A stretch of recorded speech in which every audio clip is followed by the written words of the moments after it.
nó dùng ấy trồng cứ đi mông rất là nó của cho con nẻ mông nó phở tỏ Bảo Yên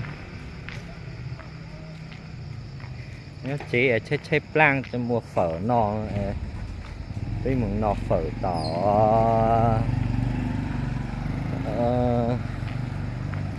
Bảo Yên Lào Cai nữa thì thầu nhỏ nhỏ mình lên từ tuột dù lúc tới chờ Bảo Yên nữa mà mình qua lú nọ phở nữa.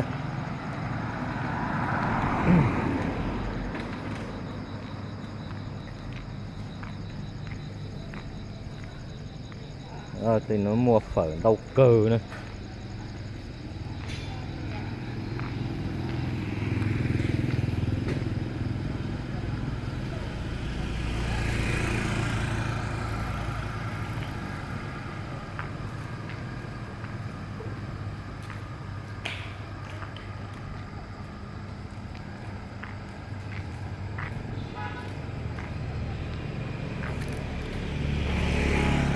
Nó biết mong nó mò tàng là biết ở mong tỏ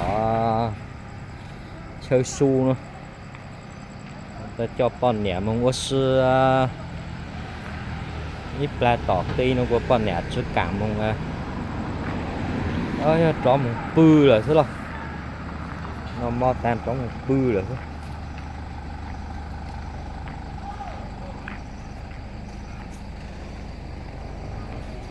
Ô tí chờ nó mà và mình có tí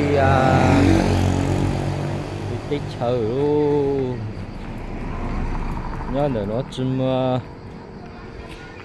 cho mông mua hết ta mà nhớ ít buồn gì clean miếng dưỡng để nó lại để nó cho xóa thế này xóa cho chứ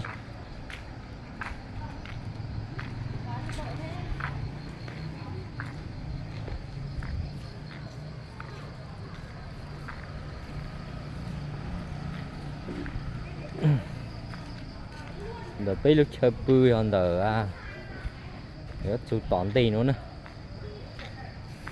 khoảng trước chầu mét trước chầu mét cái tón nó có nữa là phố lúc trung tâm Bảo Yên rồi lúc huyện Bảo Yên phố trung tâm rồi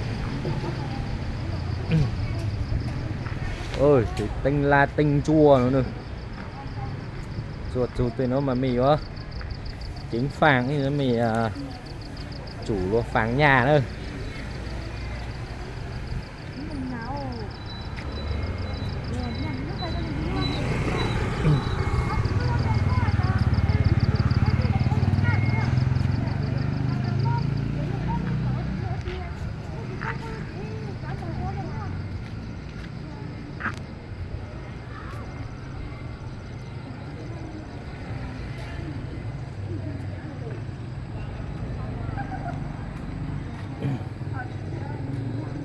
cái mà su tỏ chơi su tỏ nó chúa khoảng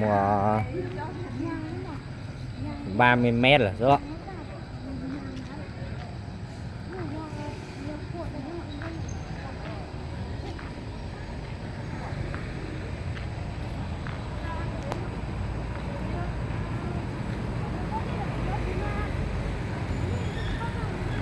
Ô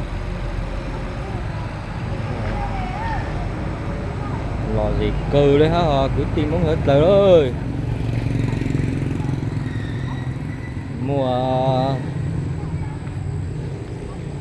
xua dạng Thái Ninh của nhau nữa mua cho chứ mua Trung Quốc mua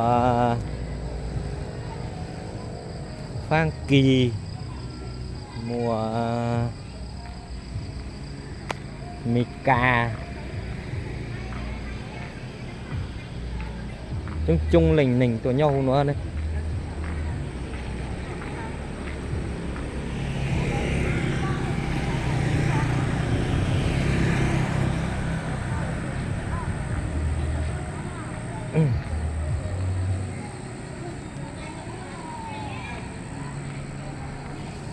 Đây là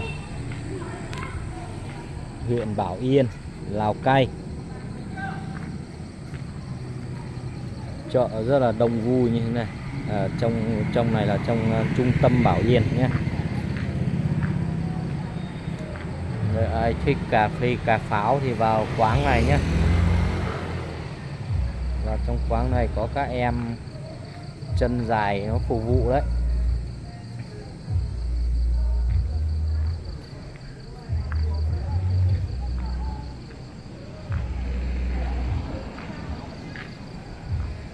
Vậy thôi chào các bạn nhé. Mình đến nơi nghỉ rồi.